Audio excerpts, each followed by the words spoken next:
Pan India star Prabhas నటించిన కల్కి cinema అనుకోని వివాదంలో చిక్కుకుంది. కల్కి సినిమా టికెట్ ధరల పెంపు ప్రస్తుతం వివాదాస్పదంగా మారింది. కల్కి సినిమాకు ఏపీలో 10 రోజులు టికెట్ల రేట్లు పెంచుకోవచ్చని ప్రభుత్వం అనుమతి ఇచ్చింది.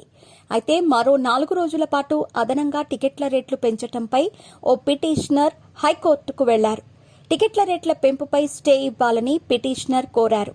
ఈ పిటిషన్పై విచారణ చేపట్టిన ధర్మాసనం ఏ సినిమాకైనా ప్రత్యేకంగా టికెట్ ధర పెంచే అధికారం ప్రభుత్వానికి ఉందా లేదా అనే దానిపై హైకోర్టు అనుమానం వ్యక్తం చేసింది. దీనిపై కౌంటర్లు దాఖలు చేయాలని కల్కి మూవీ నిర్మాత అశ్విని దత్కు నోటీసులు జారీ చేసింది. తదుపరి విచారణను హైకోర్టు వాయిదా వేసింది. ఇక గత నెల 27న ప్రేక్షకుల ముందుకొచ్చిన కల్కి సూపర్ హిట్ టాక్తో దూసుకుపోతోంది. ఈ సినిమా అన్ని వర్గాల ప్రజలను ఆకట్టుకుంటోంది. హాలీవుడ్ రేంజ్లో తెరకెక్కిన ఈ సినిమాలో దీపికా పదుకునే, అమితాబ్, కమల్ హాసన్ వంటి స్టార్స్ నటించారు. విజయ్ దేవరకొండ, దుల్కర్ సల్మాన్, రాజమౌళి, రామ్ గోపాల్ వర్మ వంటి సెలబ్రిటీలు ముఖ్య పాత్రల్లో కనిపించారు. పురాణాలకు, కలియుగాంతానికి, కల్కి అవతారానికి లింక్ చేస్తూ డైరెక్టర్ నాగ్ అశ్విన్ అద్భుతమైన ప్రపంచాన్ని సృష్టించారు.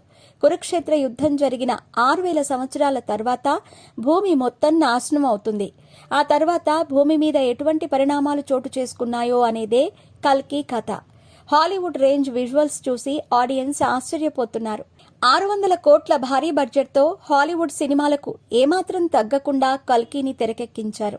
ఈ cinema content, visuals, VFX, director Nag Ashwin vision కి ఆడియన్స్ ఫిదా అవుతూ అతనిపై ప్రశంసలు కురిపిస్తున్నారు. విడుదలైన మొదటి వారంలోనే ఈ సినిమా 335 కోట్లు షేర్ వసూలు చేసి సత్తా చాటింది.